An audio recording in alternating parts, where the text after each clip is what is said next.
सभी किसान भाइयों को राम राम। मैं अर्चना सान्याल आईसीआर भारतीय सब्जी अनुसंधान संस्थान में आप सबका स्वागत करती हूँ। आज का जो वार्तालाप होगा या चर्चा कह सकते हैं वो कद्दू वर्गीय फसल समर स्क्वैश है, जिसको हम छप्पन कद्दू भी कहते हैं। अब बात करते हैं इसके आइसोलेशन की, जो कि गुणवत्ता बीज के उत्पादन में सबसे बड़ी भूमिका निभाता है।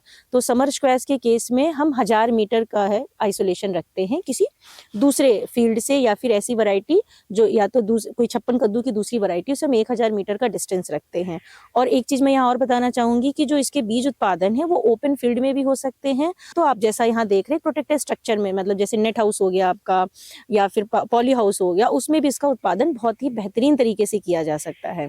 फिर आती है पॉलिनेशन, जो इसमें बहुत ही इंपॉर्टेंट एक एस्पेक्ट होता है, क्योंकि ये क्या है, कद्दू वर्गीय फसल होने के साथ साथ ये मोनेशियस क्रॉप होती है। मतलब इसमें जो मादा फूल होते हैं और नर फूल होते हैं वो एक ही पौधे पे अलग अलग होते हैं, लेकिन उनमें जो परागण होता है वो सतह नहीं होता, मतलब कि वो हवा के माध्यम से नहीं होता है। तो आपको परागण जो है या तो कीटों के माध्यम से करना होगा या हैंड इमेस्कुलेशन या पॉलिनेशन करना होगा, जिसमें हम ज्यादातर, अगर हम प्रोटेक्टेड में बात करें तो आपको हाथों के द्वारा उनमें पॉलिनेट कराना पड़ेगा। अगर हम बाहर फील्ड में रख रहे हैं तो वहां पर हनी बी के द्वारा, जो कीट होते हैं ज्यादातर उसमें मधुमक्खियां ही आती हैं, उनके छत्तों को हम बाहर रखते हैं। और बाहर कितना रखेंगे आप, 1 से 1 या 2 छत्ता प्रति एकड़ के हिसाब से आपको रखना है।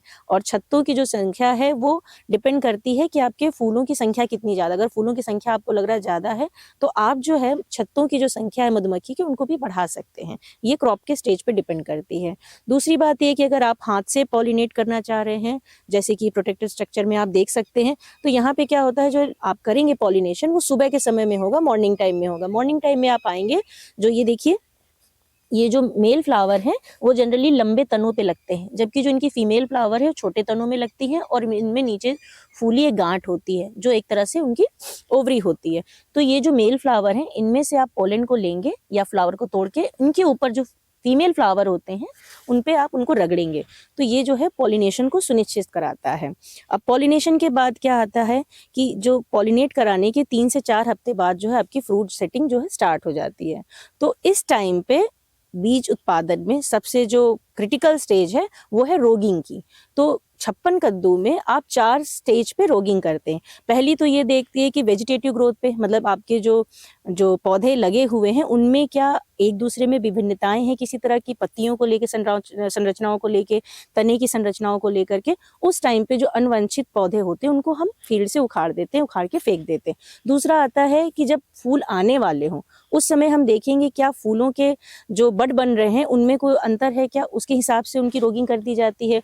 उसके बाद आते हैं कि जब फल बनने की तैयारी हो रही होती है, फल बनने में भी आपने देखा होगा कभी कभी जो फलों का संरचना होती है उसमें भी अंतर, कलर का भी अंतर आ जाता है। जैसे कि आपको पता है छप्पन कद्दू है ये 2 तरह में होती है, एक डार्क ग्रीन कलर होता है, एक येलोइश कलर होता है। तो हमारे यहाँ जो है वो डार्क ग्रीन का है। अगर इसमें कहीं येलो कलर का फ्रूट्स अगर डेवलप हो रहा है तो एक अनवांछित है, तो उनके पौधों को और उनके फलों को हम उखाड़ करके फील्ड से बाहर फेंक देते हैं।